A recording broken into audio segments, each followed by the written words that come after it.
Well, very welcome to Kenny Live, and a very special show lined up for you tonight. We're celebrating the reign of one very special man who managed to change the face of Irish soccer. He had us dancing in the streets during Italia 90. He had us breaking the bank to try to make it to USA in 94. When he took over the management of the Irish squad, I think only the true blues, the soccer diehards, followed the fortunes of the international side. By the time he retired 10 years on, the whole country, men and boys, girls and grannies, they were all fans. Will you welcome, please, the man himself, free man of the city of Dublin, honorary citizen of the Irish Republic, Big Jack himself, Mr. Jack Charlton.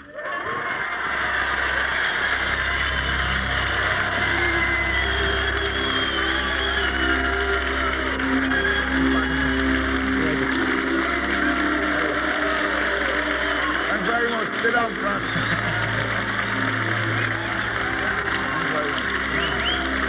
Take a seat here. Which one?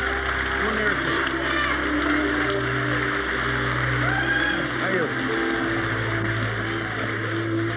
Well, Jack, you're among friends tonight, that's for sure. I can see lots of them in there, yeah. Lots of friends. Yeah, lots of them. How has it been since you retired? Oh, I've been quite busy. I've done a few things. I've done a few dinners, watch a lot of football matches, do a bit of television. I'm still working in Ireland, of course, from Monaghan Milk. That's one of the... Drinking the white stuff as well as the black stuff? Still drinking the white stuff, yeah. Right. So we haven't seen the last of you? No, I shouldn't think so. I've got the bag as well, of course. And yeah. A few other interests. I won't mention them all, Pat, it'll only embarrass you. How do you look back on the 10 years, Jack? I mean, clearly, in terms of material things, it's been a good 10 years. I've had the best 10 years of my life. I mean, nobody could have been made more welcome than I've been here over the years by the Irish people, and they've supported the team, followed the team. We've had some great days, we've had some disappointing days, but we've had more good ones than bad ones. And I've always got a place in Ireland here. I mean, I'm now a citizen, as you said. I don't know where I'm getting that. Yeah. Well, someone is going to give it to you. You're not getting it tonight, I can tell you that. No. But you're already it. How did it happen? I mean, what was the process by which they let you know you were becoming an honorary citizen? Dick Spring rang me in Spain and asked if I would accept being an Irish citizen. And I said, of course I would. Didn't need to ask. Yeah. And we had a good chat on the phone, and I don't think there's anything else left that can get me over here now, is there? That's right, Freeman in Dublin. You're on the same roll of honour as Nelson Mandela, and the Pope, and the Japanese Crown Prince. He's now the Emperor. You know, it's a pretty good roll of honour. And can you contrast the way it used to be when you started to the way it finished up? I mean, I said earlier in a promo for tonight's programme that it was a fine romance. Began a bit tentatively, and then it blossomed into true love. Well, it didn't really. I mean, when you take any job, you've really got to settle down into it and have a look at what you've got to do. And you've got to look at the players, formulate the team plan, and then hope that you can get it on and make it work. I mean, the first match we played was against Wales, and we lost 1-0 at Lansdowne Road. But I didn't even pick the team. Mick Byrne picked the team. He knew all the players, he knew where they were, so I let Mick pick the team, and then I just sort of took it from there and had a look. But then we went away to Iceland on a little tour there, and we beat Czechoslovakia and Iceland in a little tournament, which is the first cup you've ever won. And that was a really good start, because we started to play the pressure game that I tried to introduce at that time, which is play the ball behind them, condense the areas, don't give them room to breathe, and work in their half of the pitch and don't let them break on it. You said to them something like, listen, you guys are playing mostly in the English league, so you're not going to start playing continental football when you play for the Republic of Ireland. No, well, it's very difficult, you see. I don't believe that you can give 11 players, if you took the best 11 players in the world and put them on a park and said, do what you think you should do and what you want to do, you may get away with it. But when you've got players from different clubs, you've got to give them a direction to follow. And I just said, the first thing I said was, look, one thing to do each. You knock the ball in behind the fullback, John knows where to run, because he knows it's going to go there. So it was really just giving them an idea in their mind as to where to begin. And then once you get into the last third of the field, then you've got to adapt and do what you see, because you're pros and you can handle it. Do they always do what you told them? In the early days, yeah, all the time. And when did they stop doing what you told them? America. Really? But that wasn't their fault. That wasn't their fault. The heat and things in America made us change everything. Yeah. I mean, it's strange how, like, one rule can make a difference to the whole of the way you play. We were talking about I think 3 weeks before we went to America, suddenly the goalkeeper could no longer pick the ball up from a back pass. Now, we wanted him to pick it up so we could rebalance and restructure at the back.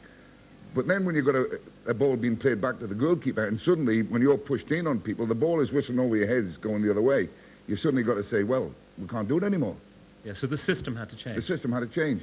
And it didn't give us a lot of time. We only had about 3 weeks. Yeah, and it had to change in high temperatures. Yeah. Well, we lost the 2 centre forwards as well. We lost Tony Cascarino and Niall Quinn. And normally we like to play with a big lad up front, but we lost them too. So really it was a case of playing 5 across the middle and trying to get the lads to understand what we were at. Far too near the World Cup. Right. The high point and the low point. I mean, I heard you talking to Gabriel Egan earlier today on radio. They played a bit of an interview that you gave, quite an extensive interview, which will be broadcast later by Gabriel. But you said that, you know, the way your retirement was reported, it wasn't actually as bad. No. It was none of that. I don't know where they get it from. I'd intimated for over a year that I would be retiring after the European Championships, or would have to make a decision the day we weren't in them. The disappointing day was at Liverpool, of course, but we had more than that. And you actually wanted to retire after that match? I actually suggested to Louis that maybe that was the time to do it, and he said, no, don't do that. And then all of a sudden, I got a phone call 3 days before Christmas, when I'm up in my eyes in work and business, and then suddenly you've got to come over for a meeting because they wanted me to do it then. That was really where we had a little bit of argument and a bit of, because I felt it was like giving the people of Ireland a slap across the face and I'm resigning 3 days before Christmas. I said, leave it till the new year, it doesn't matter. But they didn't want to, so we did. Okay, that was a bit of unhappiness, but looking back at it, that's all gone. I mean, you're happy in your situation today. The FA have been wonderful to me. I mean, they've let me get on with the job. They've never interfered with it. Whatever I said was done as far as the team were concerned and everything connected with the national team. They got on with their business, I got on with mine, and it worked very well for 10 years. We never had an argument in 10 years. Yeah. Well, that seems to There's be part a few of now at problem. the moment, Yeah. but that's not my fault.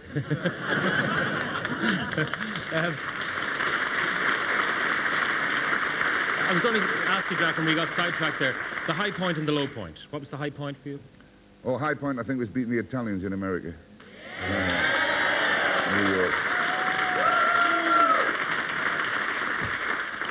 Mainly because it wasn't a game that I felt we got away with anything in. You know, we played very, very well. We handled them very well.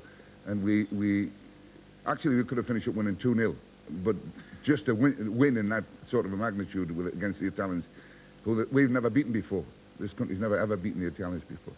And it was, that was a great day. And it was great vengeance after... The lure days were obviously Liechtenstein. I couldn't believe Liechtenstein. I mean, I dream about it even yet. Really? The stuff that nightmares are made of, yeah. Anyway, that could have been different too. Yeah. Just their goalkeeper had a day like he never had before in his life and never will again. No, I think our forwards had days like they've never had before. All right, we have some of the family in the audience with us now. Yes. You can hear some mutterings, and we'll meet the mutterers in a while. Pat, maybe you should bring us back and tell us how you met this great man of yours. Oh, it's quite a few years ago now.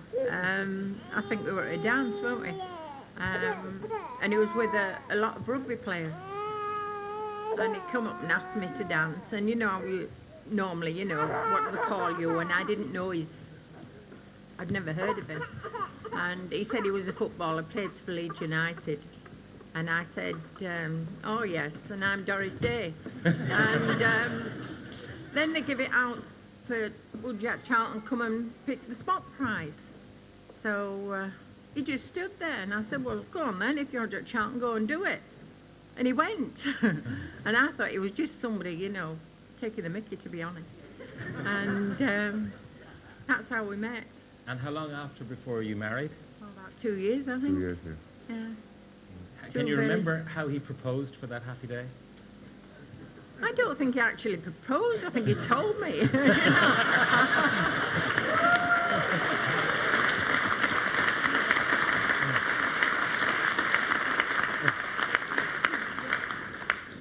Right, well, you have beside you one of your grandchildren, Pat. Perhaps you'd introduce her to us. Well, this is Emma. She's the oldest one. She'll be 6 in May. Hi, Emma. There's Christopher there, who's 4. Right, who's very interested in what Jack's doing at the moment.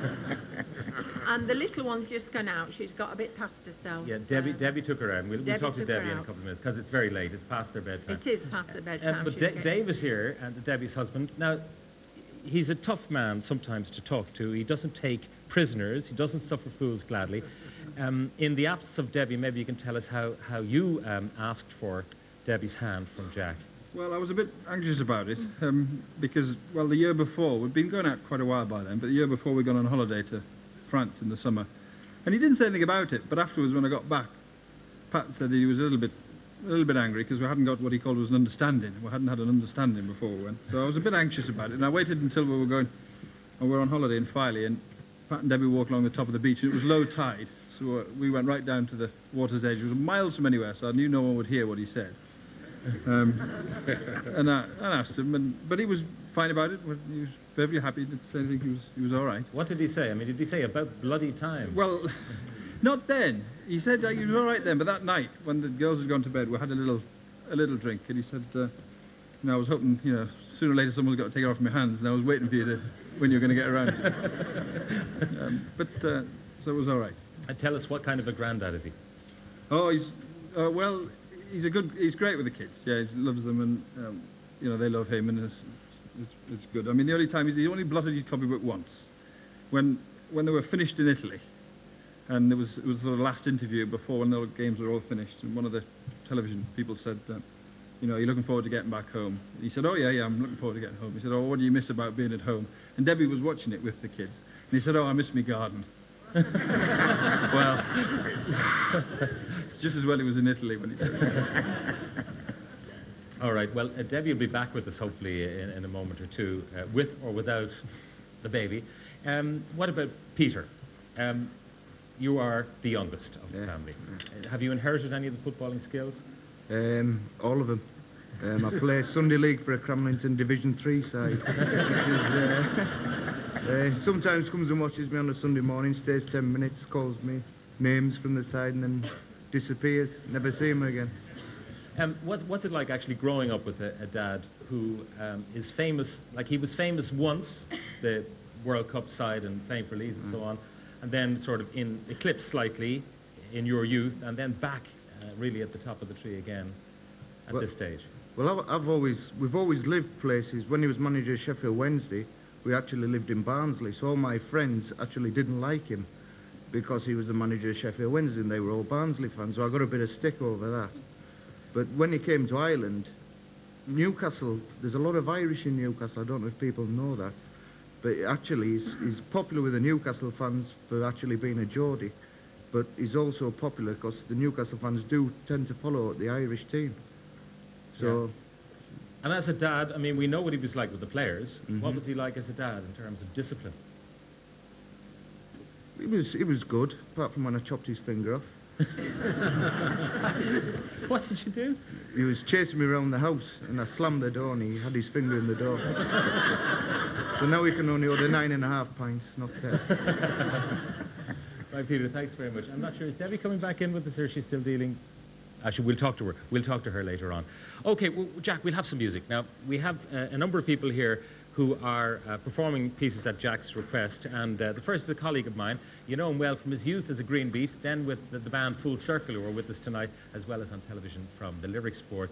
John, maybe you'll explain to us why you're doing this song and why it is significant. Yeah, hiya, Jack. Hiya. Well, a couple of years, it was 87, I think. We were in Sofia playing Bulgaria.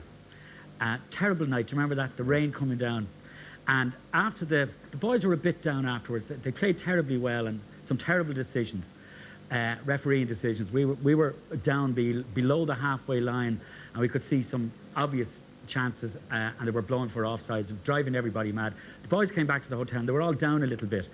They went up for a meal upstairs to this sort of candlelit room, and there was this really sort of old-fashioned trio playing palm court, and they were all playing a nice piano and cello and a fiddle, and the waiters were all going around. A lot of Russian people there. Do you remember? It was a very expensive hotel. A lot of Russians and Libyan Arab gentlemen sitting around.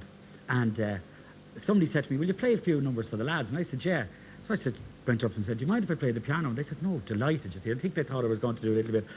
And I broke into the number I'm going to do for you now, and I think, which is Great Balls of Fire. And they went bananas. There were guys ducking. The manager was in. We're going to be fired. We're going to be brought off to Siberia. They didn't know. And I remember Liam Brady got up. And I was playing the piano, and I stood up on the piano like this, and he got up and he stood up on the chair, and then he stood up on the top of this magnificent grand piano. We had a whale of a night. It was great fun. Take it away, John. Thank Remember you. it, John. 1, 2, 3. You shake my nerves and you rattle my brain. Too much love drives a man insane. You brought my will, ooh, what a thrill. Goodness gracious, great balls of fire. I heard it all and I thought it was funny. You came along and moved me, honey. I changed my mind, this love is fine. Goodness gracious, great balls of fire. Kiss me, baby. Ooh, feels good. Hold me, baby. 'Cause I want to love you like a lover should. You're fine, so kind. Wanna tell the world that you're mine, mine, mine, mine. Then I twiddle my thumb. I'm real nervous, but it's sure it's fun. Come on, baby, drive me crazy. Goodness gracious, great balls of fire.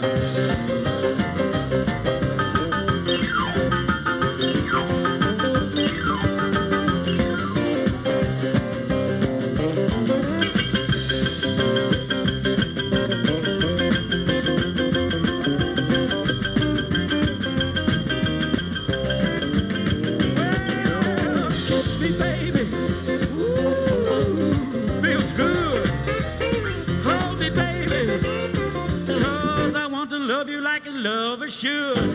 You're fine, so kind.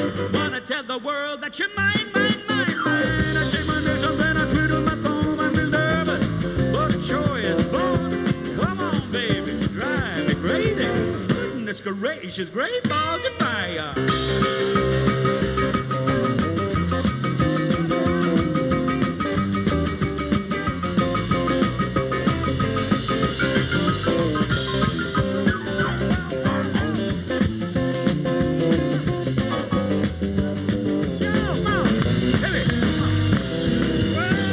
Kiss me, baby. Woo, feels good. Hold me, baby. Tell me this, man. 'Cause I want to love you like a lover should. You're fine, so kind. Want to tell the world that you... Yeah, I take my this and then I twiddle my thumb. I'm real nervous, but it sure is fun. Come on, baby. Drive me crazy. Goodness gracious, great balls of fire.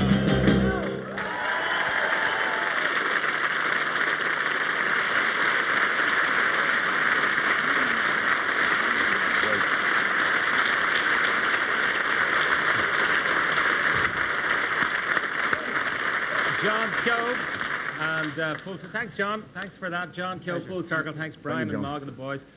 Great number there. Now, a few minutes ago, we were meeting some of the family. We will meet Debbie later on when she comes back in. But there's another lad in the family, Jack's eldest son, John.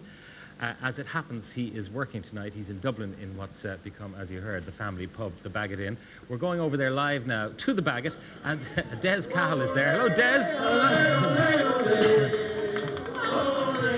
I'm here, but it's pretty dreadful, okay? This guy should be with you. Hi.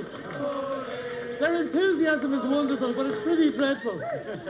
Pat, one of your guests is missing, Mr. John Aldridge. Your excuse was what? You got lost on the way to RTE or something? I got hijacked by John. I just popped in for a quick swift half pint and here I am, Jack. What have you to say to Jack anyway after all his years with you? He's the top man still. He always will be the top man. You know, he's been absolutely fantastic for myself and for Ireland, and I love him. He's brilliant. Are you going to go out and say it to him instead of being here drinking pints? I am. He's on his way, Jack. What's he got on there? He wants directions. Here's another fella you should Hey, know. Des, first of all, Jack wants to know what's that fungus growing on Johnny's chin?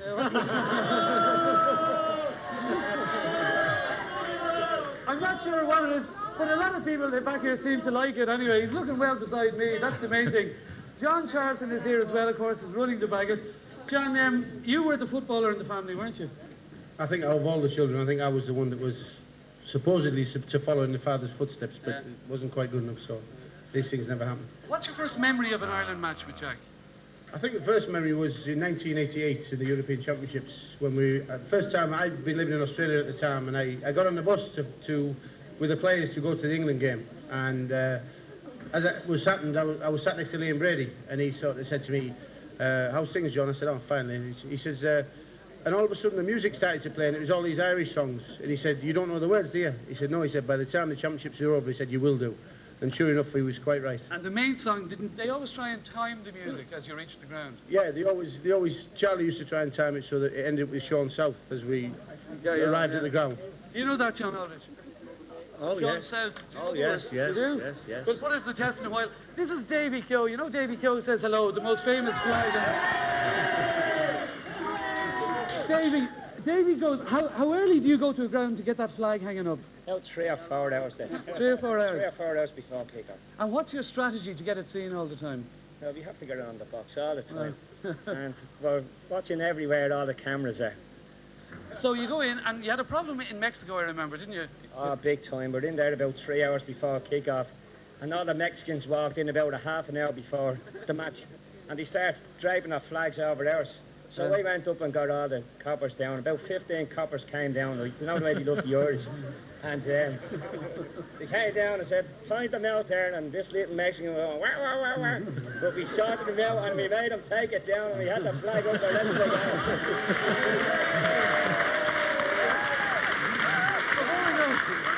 There are 2 hospital stories you'll have to hear, Jack. Eugene, very quickly, tell us the story about your wife when she was in hospital in James's. Yeah, it was in England over the match in Calgary, and they were all in there and let him with their drips across the pedestrian crossing into Kenny's to James Street, all standing at the back of the pub. Well, let's go with this. Holding their drips with them. Holding the drips. There you go. Magic. Now, Catherine here, poor old Catherine, probably the most memorable match, Jack, in the era was the Romania, the penalty shootout. And poor old Catherine went into labour in the middle of it, didn't you? Yes, I did, yeah. Jack, you wouldn't believe what I did if you actually had a baby for the Irish team that night, Yeah. My husband came home, the tie up around his neck and a little green bowler hat. And I said, I think I've been labour. He said, what? Hold on till the penalty shootout is over and then we're going to win. That was crazy because going along Mount Street, there were guys bouncing off the bonnet and I was sitting on the dashboard and I said, get in here, quick, look at this child. Now, there were a couple of tears, weren't there? There were a lot of tears, and my husband rolled down the window, and this guy stuck his head and he said, I've shed a few tears today too, Mrs. You're all right. And describe the scene in the labour ward. It was just unbelievable. There were guys just flaked out in the waiting room with Ireland scarves all over the place, didn't know where they were gaga. And they just said, we're waiting for the next match, roll on, we're going to play Italy next. And did your husband stay awake for the No, while I was counting the times in between the contractions, he was counting sheep. Well, he's probably just about. Look at this for fashion, by the way. Hello. Have you a message for Jack? Where did you get the hat? I have it at all the matches. Have you? What was your favourite match for Ireland? Everyone I could. Everyone. And who was your favourite player? Be standing beside me.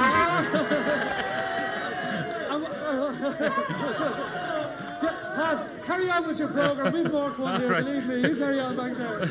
Thanks, Say Des. goodbye to Jack.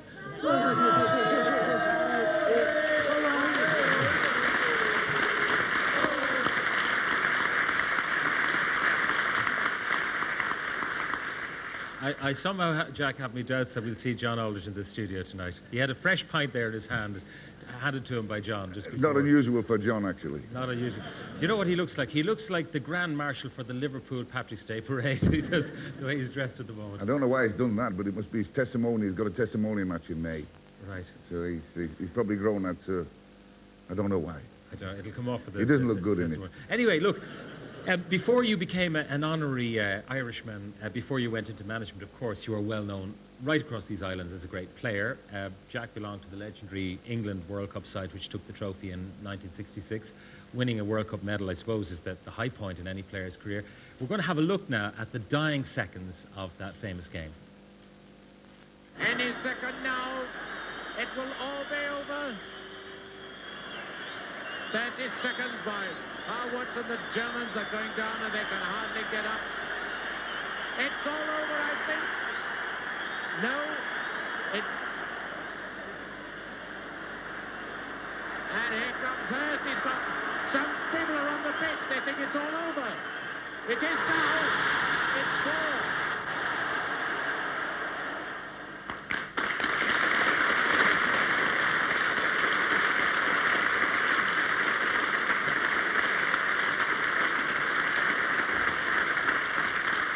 Well, another member of that legendary team is with us in studio, Geoff Hurst. Where are you, Geoff? Here we are. Geoff Hurst, welcome.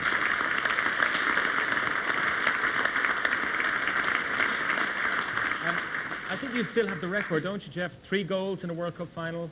Yes, that's right. No one else has ever done that. No, 30 years later, and it's still there. It's a very hard record to beat. That's you only for get sure. one crack every 4 years.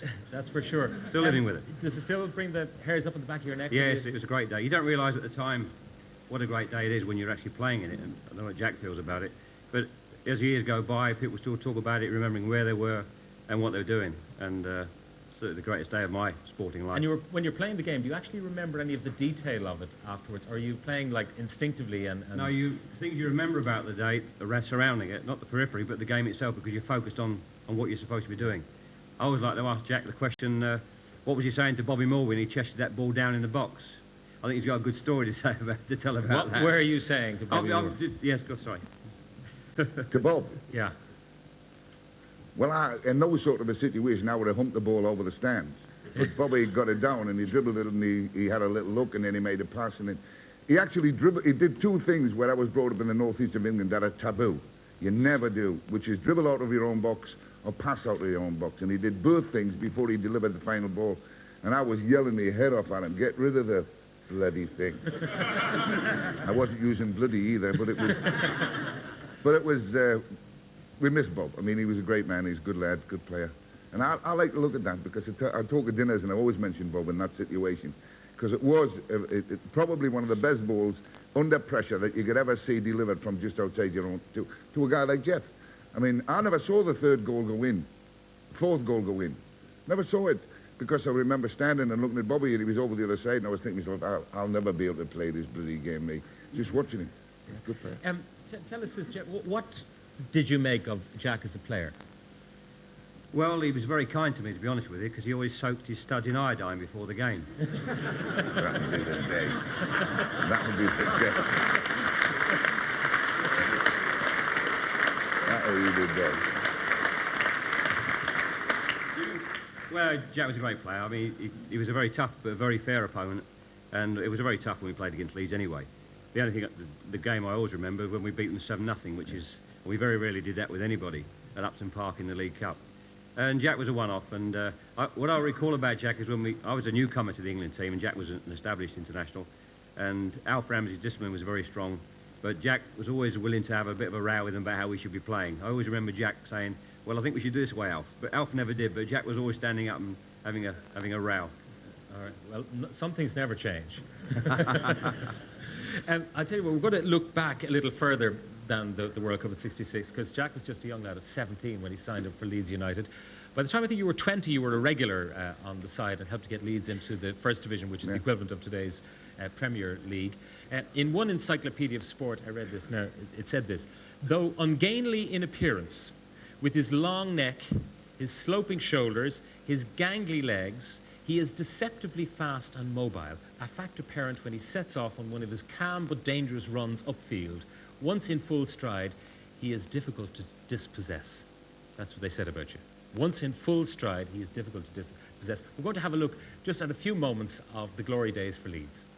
Those were the days, my friend, we thought they'd never end. We'd sing and dance forever and a day. We'd live the life we choose.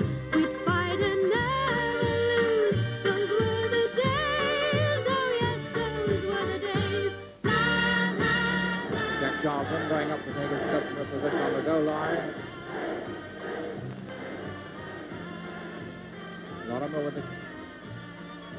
Curling in. Madeley. Jack Charlton in the net. Yes, it's a goal. Giles moving into position down the left. Ray going inside. using jaws of the foil. This is Clark to Bremner in the clear. Bremner, a goal! What a magnificent goal by Bremner! Bates back for Charlton. Charlton's going to have to run. And despite being hustled, Charlton's going through. He scored a goal against Miller like this. This is Clark. Charlton following up beautifully. Oh, a good goal!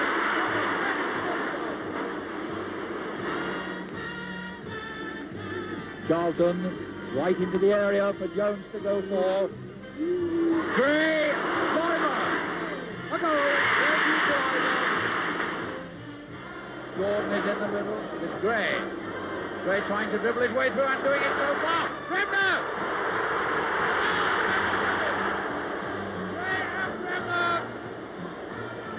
Bremner, the man pushed up into the attack, as always in a crisis.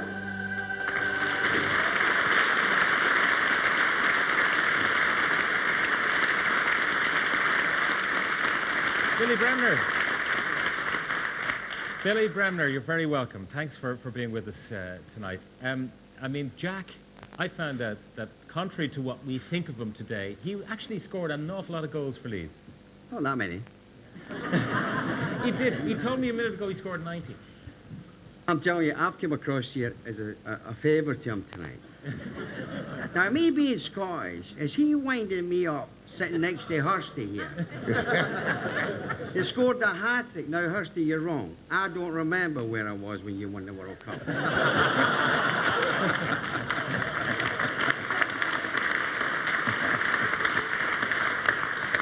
And if I could ever get my hands on that Russian linesman, I'm telling you, I'd kill him. I'd kill him. No, Jack was a good lad. That's why the reason why we're all here, because he's a special person. I remember him telling me a story once. He asked Alf, he says to Alf, tell me, Alf, you know, you picked me sort of later on in my career for England. Was there a particular reason? Was there some greatness in me that a lot of people didn't realise before? And Alf says, well, to be fair, Jackie, I've got a right-back cone that he's never there. He keeps wandering up the park all the time. He says, I've got Ray Wilson at left back. He's never there. He's away wandering up the park. He said, then I've got God, which is Bobby Moore, at centre back, and he's never there. He does his own thing. And I've watched you with Lee's Jackie. You're a big lazy swine. You never leave the middle.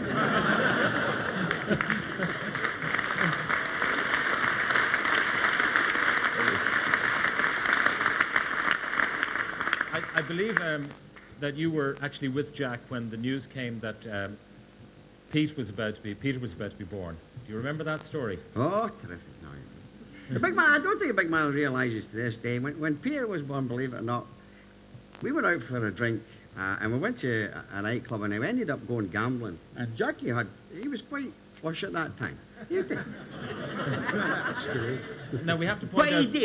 We have to point out this is a Scotsman saying that Jack was flush. You know, these things are relative. Yeah, but Jackie, anyway, we went out and we went gambling, and we're neither of two is a particularly good gamblers, but we had a few drinks, and Jackie at the beginning of the night says to me, "Wee man, there's a few bob, you know," and it was like £20 notes that he handed me, and I don't know, like 200 quid. I don't think he had a few drinks, so I don't think he realised what he had handed me. So at the end of the night, I mean, we had a disastrous night, a real disastrous night. And like, I've got about 50 quid left, and we'll probably put 200 quid in each. And I thought to myself, well, he's going to murder me when he finds out that I've won the lot. So I went and changed like the 50 quid for all pound notes. And I got a big wad of pound notes. So I handed the big man when he was drunk. I says, there, we've done well tonight, big man. You know, we won a few balls, like, you know. And I think to this day, you don't realise that he won the lot in like 150 quid that night. No, but like I said,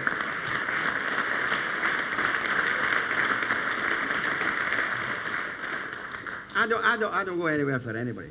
Nobody. There's only one person I'd go, and that's the big man. And in my opinion, I don't know about the other Leeds United players, but I always felt extremely confident when Jackie was playing inside. I think Jackie was very, very underrated as a player. I think Jackie was an outstanding. There are certain players that can play for you. They don't have to play particularly well every week from week to week, but as long as they're there and their influence is there. And Jackie was a tremendous centre-half. And the reason he was a great centre-half because the fact that if the midfield, or the front runner that he was marking would run away out to the right wing, and Jackie was standing there, he would shout me like 20 yards in front of him. to go away out and chase this fella, because he would never go out. And he'd say, go out there. And I said, Jack, why don't you follow your own man, like, you know? And he would say, they don't score goals out there. You're no good in here. You go out there. So that's why he played to 37.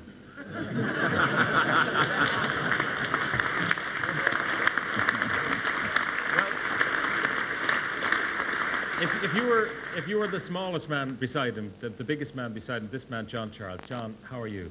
Oh, thank you. Now, you actually, I suppose, took Jack under your wing when he came to Leeds.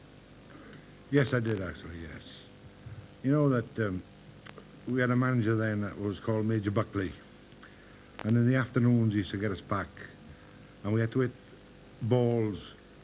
In them days, you had to soak your football boots for about 3 days, before they'd fit you. And I remember he used to say, go out and knock the ball back and forth to each other and hit them on the chest, on the head. So I said, go out with Jack. And I said, right, Jack, hit me on the chest. And the ball would fly about 20 yards above me. That's why I was great in the air, because he learned me, So I used to say, hit me on the chest, Jack. He never hit me on the chest. But, Jack came into the team. I reverted from centre-half to centre-forward, and Jack came in, and he done a great job for us.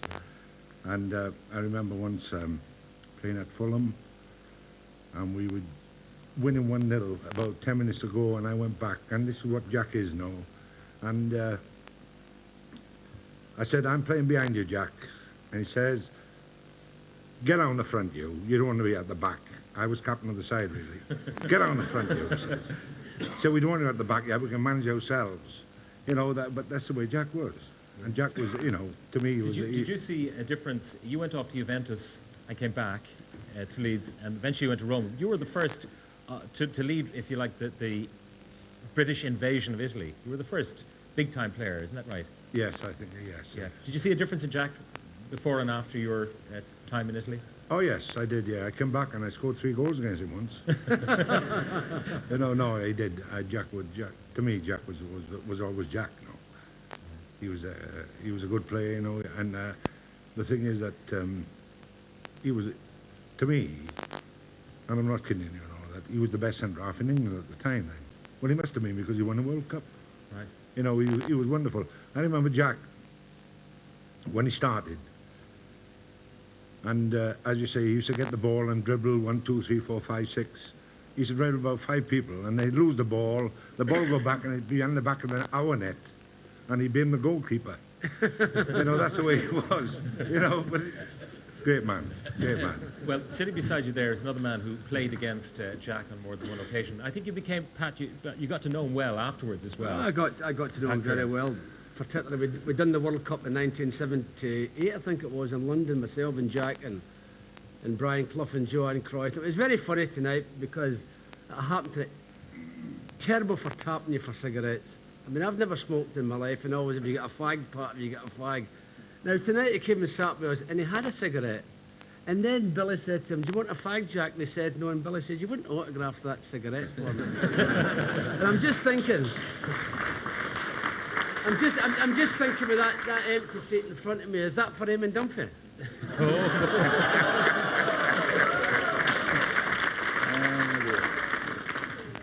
We might hear from someone else about that empty seat later on. Actually, we expected the children foolishly to sit in seats on their own, but they didn't. Pat, you actually had a sort of a moment of, if it wasn't downright hatred. Oh, hatred! Oh, I know the one in 1965 we played against Leeds United in the semi-final of the English Cup.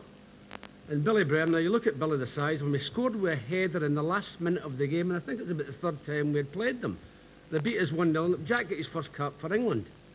Now, we're in the dressing room, the Manchester United team, after the game, and we are all sick like you would not believe. Now, we found out after the game, I've been picked for Scotland to play against England at Wembley. Nobby Stell's got his first cap for England to play that day at Wembley. Bobby, his brother's playing for England that day at Wembley. Now, we found out after the game. Now, we're in the dressing room, very, very disappointed about the result of the game, and Jackie had been picked, first cap as well. And he came into our dressing room leaping with joy. Now, there was about 10 players in that dressing room would have strangled them.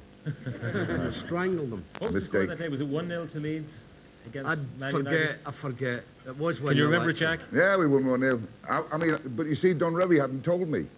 They knew before the game that they were playing for the countries, and I didn't. Don didn't tell me it after the match. And then he came up to me after we'd won 1-0, and we were all delighted and drinking champagne and everything, and he said to me, "You've been picked to play for England against Scotland." And the first thing was, I want to go and tell our kid. So I went in, and I just said to the guy at the door, "Can I come in?" And he went, "Yeah." And I went in, and I said, "Hey, kid, playing for England." And I looked round, and he went, "Oh, yeah." And I looked round, and they were all looking at me. You know, big deal. Yeah. I felt totally embarrassed, and I mean, it really was totally thoughtless, thoughtless.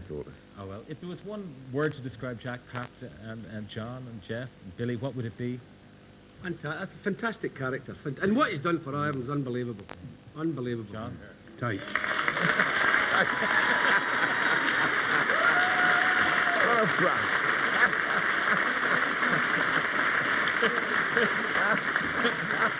I don't think our audience heard that. What's your one word, John? Tight. Jeff? A one-off. A one-off. And Billy? Exactly, I agree with Jeff. He's when they made people like Jack Charlton, and they've thrown away the mold now. He gets away with things that people would never even dream about getting away with. All right. Well, look, before we end part one, I didn't get a chance to talk to Debbie in the front row there. Debbie, we've talked about your dad as a footballer, as a manager, as a man. What was he like as a dad? Very strict with me, being the only girl with two brothers. I was never allowed to go to the local dances, and eventually when I did persuade him, about 16, he always used to take me in the car, drop me off. He'd always come half an hour early to pick me up. And he got to the stage where I was so frightened he'd embarrassed me. I used to stand at the door waiting for him to come. He was a great dad. I couldn't have asked for a better dad. And he's been very good to you. Oh, wonderful. And the kids. Yeah, he loves the kids. They love him. I can see why. All right. Debbie, thanks very much. Okay, folks, that's the end of part one. Lots more happening in part two. See you in a couple of minutes' time.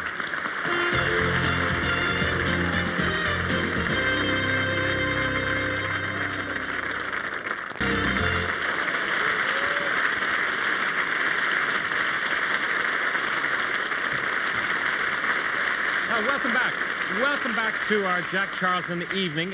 One of Jack's biggest fans, in fact, he's a walking soccer encyclopedia, is Dermot Morgan. Now, unfortunately, Dermot cannot be with us in the studio tonight. He's on the set of his hit comedy show, Father Ted, along with another soccer maniac, Ardal O'Hanlon, alias Father Dougal. And from the set in London, the two priests have sent their own special message for Jack. Right. I'll explain to you one more time, Dougal, okay? This is Jack's big night, all right? Have you got that? Arse, feck, drink. I don't think that Jack would use that type of language. He would. He does it all the time, Ted. No. We're not talking about Father Jack. We're talking about Jack Charlton. Oh, right. The fisherman. Yeah. That's John West. I'm talking about Jack Charlton. We're talking about football. Oh, the long ball game. Right. It's the round ball game. Oh, all right. Right. Now, what do we want to say to him? Okay. It's his big night, so we're going to say to him, Jack, right? Have you got it? You got it? Jack Charlton, right? Okay, right. So all I want to say is, best wishes to you on your big night tonight, Jack. Are you ready to say that? Right. Okay. You remember it? I will, yes. Are you sure you know who he is? Yes, best wishes to Jack. The football, the Shamrocks, the whole thing, the ball, the World Cup. You see, Dougal, it's a bit like religion, isn't it? And football's a bit like a religion, isn't it? And Jack's, he'd be like a sort of, he's supposed to be like a pope or a bishop or something. He would. He's lots of girlfriends. No. He went through players. No, he went through a number of players. Oh. Turnover of players, but he wouldn't actually have any girlfriends or anything like that. Right. No. Right. Okay. So all you have to say is, best wishes on your big night, Jack. All right. Okay. Right. Not Bobby now. It is Jack. Okay. All right. Right. Okay. He brought us to the World Cup. Brought us to sort of like the promised land in a sense, you know. Right. Okay. And of course you can't handle the ball in soccer. That's all about. And don't mention the fish. All right. Okay. So, happy birthday. No, it's not happy birthday. No, it's best. Where are we now? Best wishes. Best wishes. What's his name again? Jack. Best wishes, Jack. Right. Best wishes, Jack, on your big night tonight. Drink. You sober tonight, you haven't a prayer.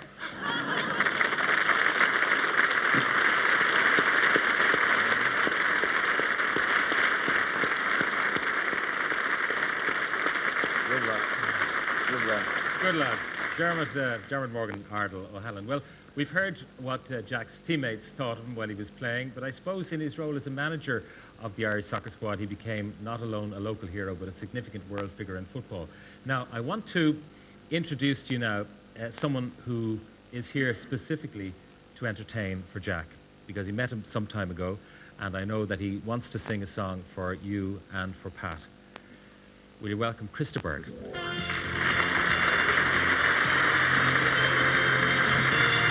Chris. Chris.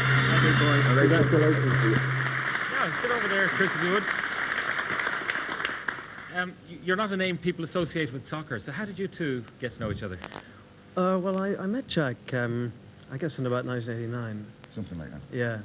But the best memory I have of this fantastic man is Italy, 1990, where I managed to get 6 tickets and 6 seats just the day before the match in Rome. And I gathered together 6 friends, including 2 rugby players, Donald Spring and Mick Quinn. And we had the most amazing 36 hours of my life, I think. Went down to Rome, and the FAI were great. They looked after us very well. And went to the match. The match, we know what happened. Mr. Schillaci dumped on the Irish. But after the match is when I start remembering this man, because we were down in the dressing room, and everybody, all the Italians had gone from the arena, about 60,000 of them. But this noise continued. Do you remember that noise? And it was the Irish fans, about 15,000 of them. And they wouldn't go. So they were calling for Big Jack, and I was standing just at the entrance to the tunnel. He said, "Come on, lad, let's go and have a look." So we went out, and there's this wall of noise hit us, and I'm sure anybody who was there can remember that fantastic feeling as they honoured and saluted this man. And I walked with him a certain way down the pitch, and I was standing beside a policeman, a carabinieri, and he said to me, "What's this? The Irish, they lose the game. What's the matter? Why are they so happy?" And I said, "Because they're Irish." And this is the way they celebrate Jack Charlton and the team's fantastic achievements. Subsequently, we went then to the team hotel, which was miles out of us, miles. He said to me, "Join us." I can see a few faces here familiar from that night. He said, come to the hotel, and we'll have a bit of a drink. So at 2:30, I finally get to the hotel in a taxi with a few of these fellas, and they wouldn't let us in, the security wouldn't let us in the gate. So, of course, this man comes down the 100 yards and says, "Let them in." Brought me in, plate of spaghetti, sit down. He couldn't have been kinder. His family were there, Pat, his lovely wife. And the night then went outside with the Guinness, and we sang till dawn. And it was absolutely memorable, fantastic. You remember that night? Well, he became a focus for national pride. And I was absolutely thrilled to be near him, particularly on that night where, in defeat, the Irish showed more character than any other country I can imagine could have showed at that point. All right, Chris, thank you very much. Would you like to do the song for us? Yeah. Well, you better explain the song, actually. Well, I called Jack, and he asked me to sing a particular song, which I'd like to do. But as a memory for me, I tried singing the first song. I'm going to sing sort of 2 bits of 2 songs.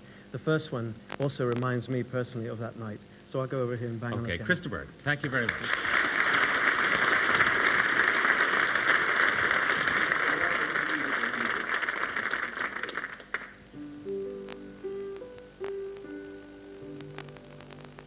Desperado, why don't you come to your senses? You've been out riding fences so long now. Oh, you're a hard one. You got your reasons. The things that are pleasing you can hurt you somehow. Don't you draw the Queen of Diamonds, boy. She'll get you if she's able. The Queen of Hearts is your best bet. It seems to me some fine things have been laid upon your table. You just want the ones that you can get. Desperado, why don't you come to your senses? somebody love you. Better let somebody love you. Better let somebody love you before it's too late.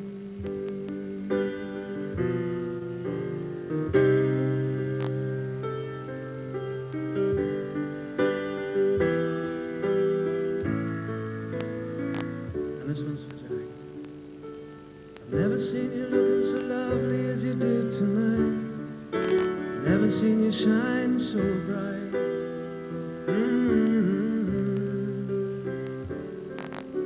I've never seen so many men ask you if you wanted to dance, looking for a little romance, given half a chance. And I have never seen that dress you're wearing, or the highlights in your hair that catch your eyes. I have been blind, lady in red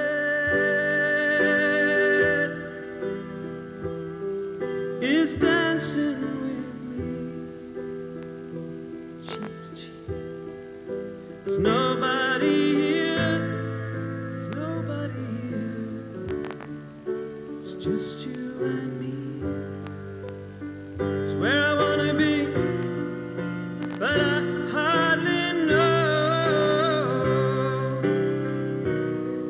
This beauty by my side, ooh, I'll never forget the way you look tonight. I never will forget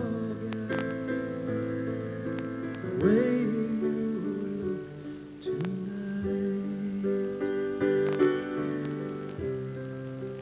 Lady in red, lady in red, lady in red, my lady in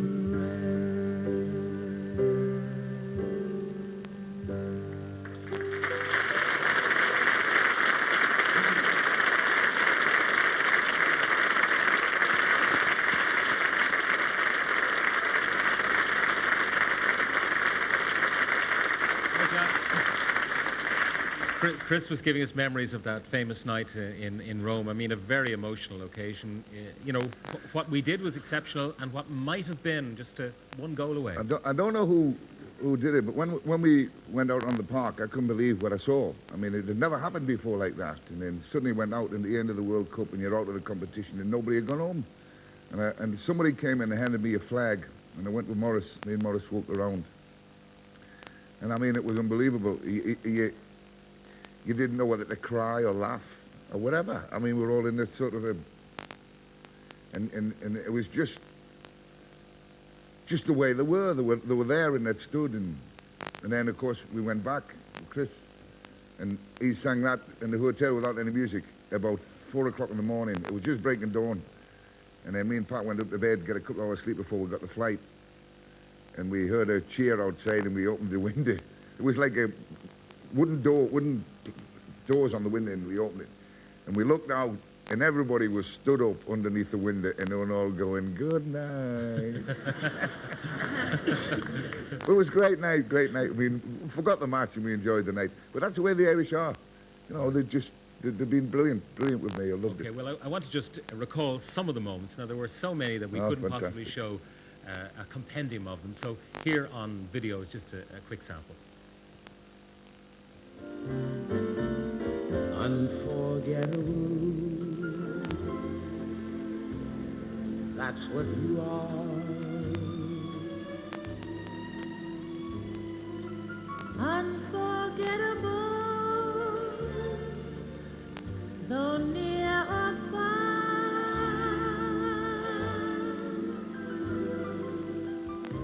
Like a song of love that clings to me. How the thought of you does things to me never before. before? Has someone been more unforgettable in every way,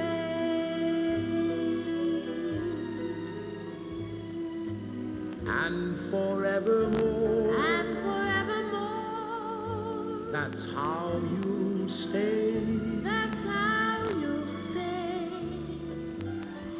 That's why, darling, it's incredible that someone so unforgettable Thinks that I am unforgettable too.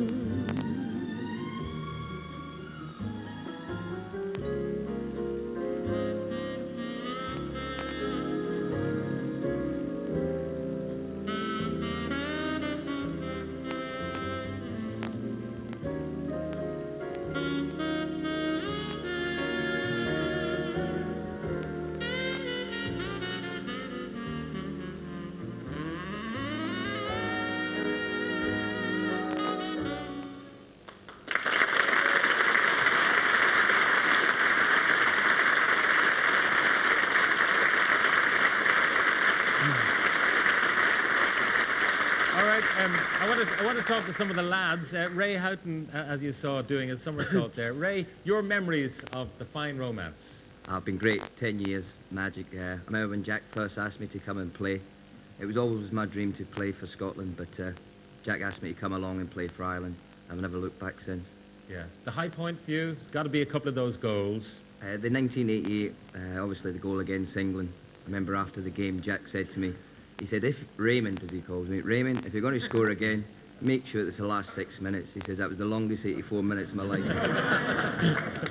Yeah. Well, you actually made a habit of scoring early, didn't you, Ray? Sorry? You made a habit of scoring early, in Yeah, fact. a few goals that I've scored. I haven't scored many, but they've been important ones, and they've always been early, yeah. Yeah. I suppose the highlight of the whole thing has got to be Giant Stadium, yeah? No, I think the England goal for me personally. Really? Yeah. Obviously, being Scottish, scoring any goal against England's always something special. Yeah. It's good to see, John, that you made it from the Bagot. Noel for John, by the way, dear me. No, it's always been attention to be here and watch Jack again, see him again. Yeah. Is there a good party going on in the Bagot at the moment? Just about got out. Tried to keep me in, wouldn't let me out. No, it's heaving there, Jack, so your money's safe.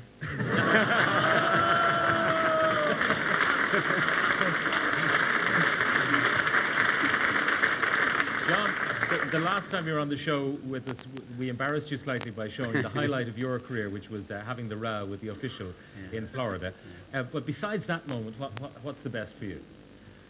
So many, Pat. There's been absolutely so many. I think what he showed there before, and you know, we talked about the quarterfinals against Italy when we got knocked out. I think that's got to be to get the quarterfinal of the World Cup. Don't forget, it's absolutely a massive achievement, you know. And we've done that, and I think if we could have held on, we might have pinched that game. You know, I fancied ourselves against Argentina, and you never know what might have happened, you know. But getting the quarterfinal was brilliant. Yeah. Do you think you've hung up your Irish boots? Mick McCarthy, we'll be talking to him in a minute. So, do you think it's the end of the road? Well, you never know. All I can do is keep on scoring goals. And if Mick needs me, he knows I'll always be there in attendance to do my best. Yeah. Jack, what kind of a servant was John Aldrich to Ireland? I got John and Raymond on the same day. I went to see John down in Oxford and asked him to come and play for us, and he did. And he said, what about Ray Houghton? And I said, well, he's Scottish. He said, no, but his father's from Donegal. So I said, oh, yeah, because I'd tried to sign Ray when I was in Sheffield Wednesday. And I didn't even know he had gone to Oxford. And then he came. But he filled two roles that I needed. I needed a forward that could score goals like John, and I needed a wide man played on the right-hand side. And I got them both on the same night. And it was what I want. It just sort of put the last pieces in the team I wanted to play. But they were both tremendous servants for me. I mean, Raymond has been unbelievable. When he found out virtually that I wasn't going to play him anymore, you know, when Jason was starting to come in. I mean, other people might have taken offence in it, but not Raymond. He came in and he said to me, if I can help Jason any way I can, I will, and he did. And I mean, that's the way I like to think the lads all behave.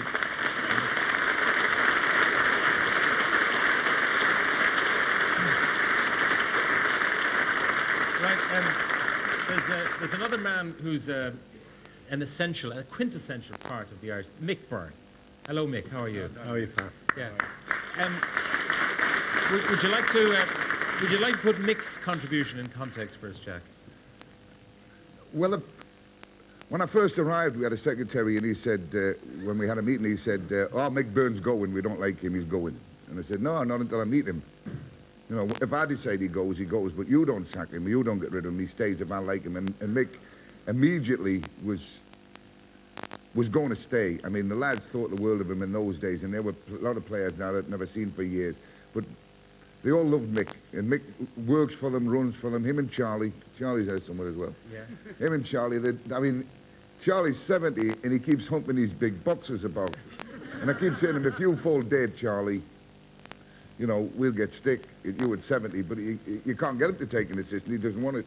Him and Mick carry, move, look after, treat players to a degree which has become embarrassing over the years because they let him. All right, well, The players I let want him. to explain to people that the players reckon that Mick is the most affectionate physio in the business, right? And we have here I wouldn't a go little as far clip. as to say that. we have here a little clip of video which has been prepared by some of his friends, and I want you all to have a look at this.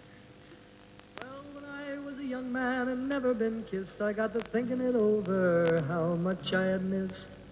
So I got me a girl and I kissed her, and then, oh Lordy, well, I kissed her again because she had kisses sweeter than wine. She had kisses sweeter than wine. Well, I asked her to marry and to be my sweet wife. I told her we'd be so happy for the rest of our life. I begged her and I pleaded like a natural man. And then, whoop, so Lordy, well, she gave me her hand because she had kisses sweeter than wine. She had kisses sweeter than wine.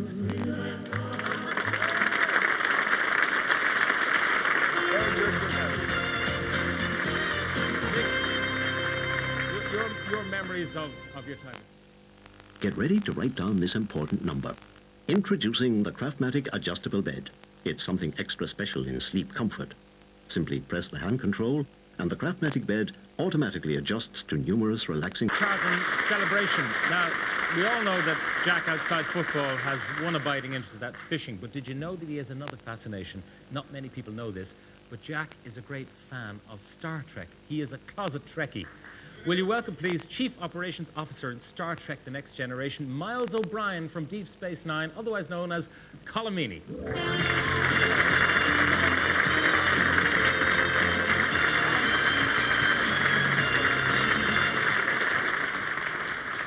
I didn't know you were a fan of Star Trek, Jack. Oh, I've always been. It first began. You followed it all the way? Yeah. So you know who this man is? Oh, well, he came in later. He didn't go in. Yeah, from the I very was, beginning. He was one of the later ones. I didn't realise this. This is why we did so well over the last 10 years. Why? Well, it's intergalactic sort of things going on, Helped us out a lot, didn't they? Starting at the same time. Yeah, right, exactly. You're still going after me. Yeah, well, see how much longer I keep going. Yeah, you flew over to be special here tonight, Colin, so thanks very much indeed. But you've done some flying for Ireland before. Yeah, it was actually, I lived in the States since like 1981, and, pining away for soccer.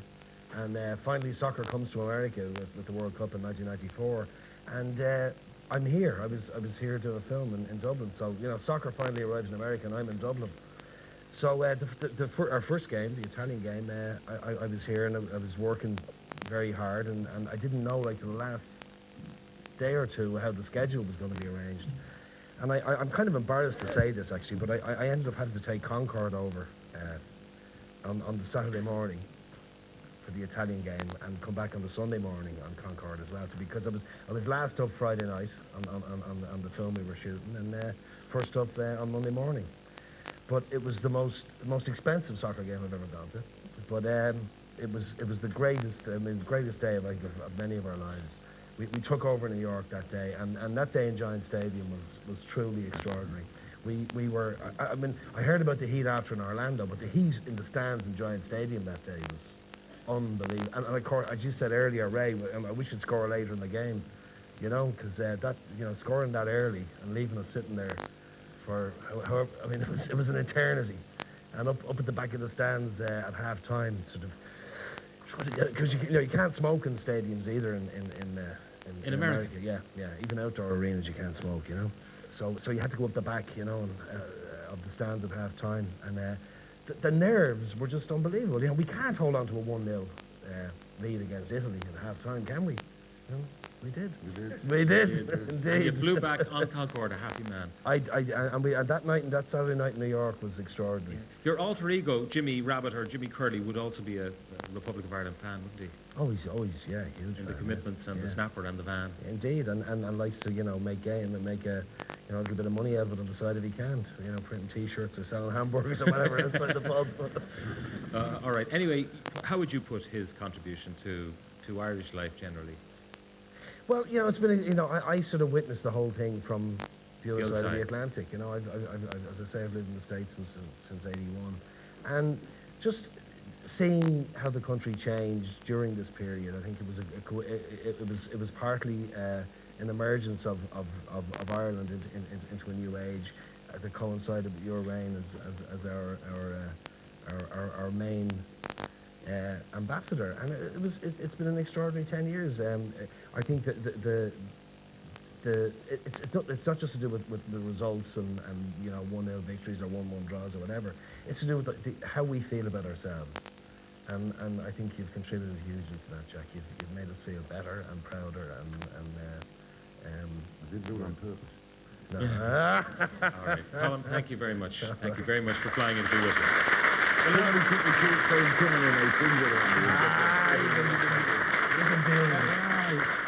We're coming towards the end of our show, and sometimes people in political life are the fair weather friends of sports people, you know, happy to jump on the bandwagon when things are going well, and then they go AWOL when the medals and prizes dry up. Well, not so for our next guest. You've seen him on Hit 16 with the Dublin fans. He's been there for the Republic of Ireland's best and worst performances. He's been there when he had a state car to deliver him to the games. He's been there when he had to take the bus. Bertie Ahern.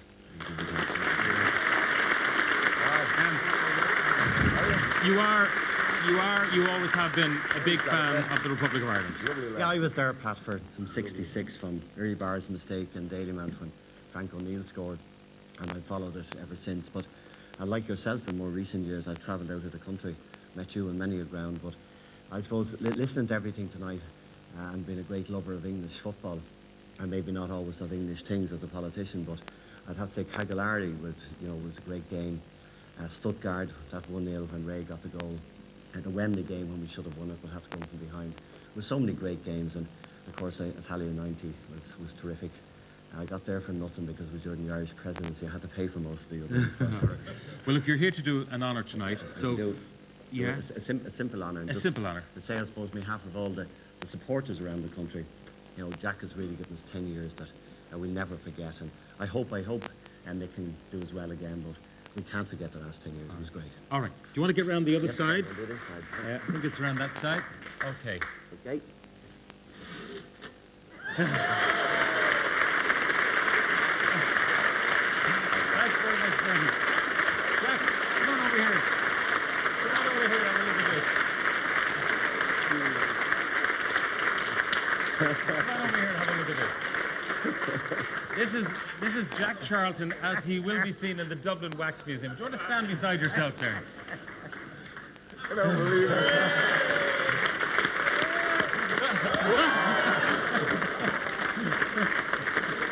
All right, son. Come on over here, Jack.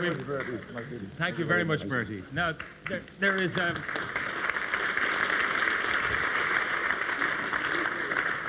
There is one person who's not here tonight, a very special woman who features very highly in Jack's life. She's unable to be with us tonight. That lady is Jack's mum, Sissy, and I want to remind you of what she was like. She was with us on one of my first shows in Kenny Live in 1988, and we were talking in the wake of Euro 88. Let's have a look at this.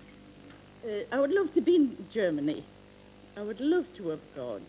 But however, circumstances didn't allow it. So I sat watching it and I thought, well, Bobby Robson's a personal friend of mine. You know, Bobby used to come to our house in Ashington with Bobby when they played together for the England team. And my loyalties were divided. But once I saw Jack sitting there, I thought, oh no, come on, Ireland, come on.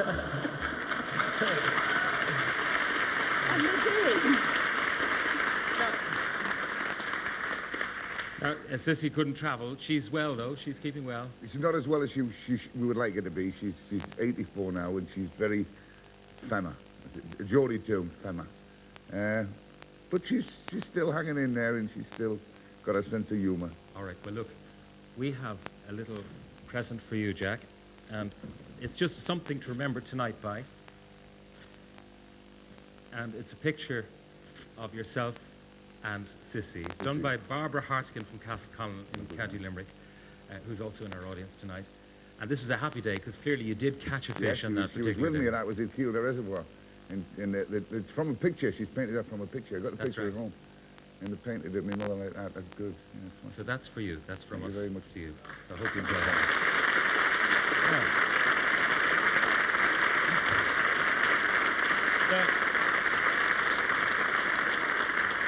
The party's just beginning here. We're going to finish the honour. Oh, sorry. Okay. A couple of things. Delighted to see Jack. Just wonderful. Lucky enough to be in New York for Ireland versus Italy match. It was an unforgettable experience. Female caller in Dublin. Dublin housewife from Tala. Give it a lash, Jack. We'll always love you.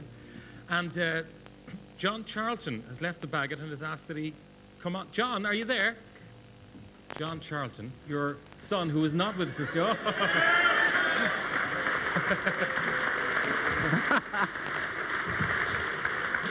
They've seen you down the Frank and Murphy's. You got it down now, Jack. Can you down it? Murphy's. Go on, down it. Well, if it's good enough for President Clinton, it's good enough for me. Okay, have a go. Cheers, lads. Thank you very much. Thank you. Very nice.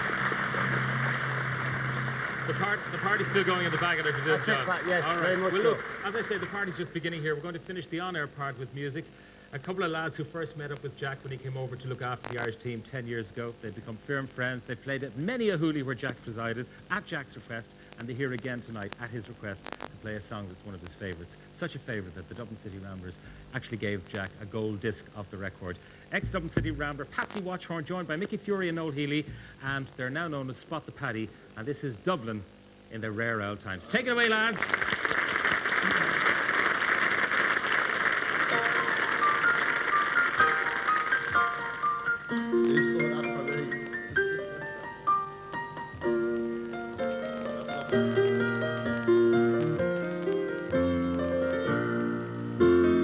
Based on songs and stories, heroes of renown, the passing tales and glories that once was Dublin town. Hallowed halls and houses, haunting children's rhymes, that once was Dublin city in the rare old times. Ring-a-ring-a-rosy, as the light declines, I remember Dublin city in the rare old times. Well, my name, it is Sean Dempsey, as Dublin as could be. Born hard and late in Pimlico, in a house that ceased to be. By trade I was a crude boy, lost out to redundancy. Like my house, it fell to progress, my trade to memory. My job, I courted Peggy Digan, as pretty as you please. I wove a child of Mary from the rebel liberties.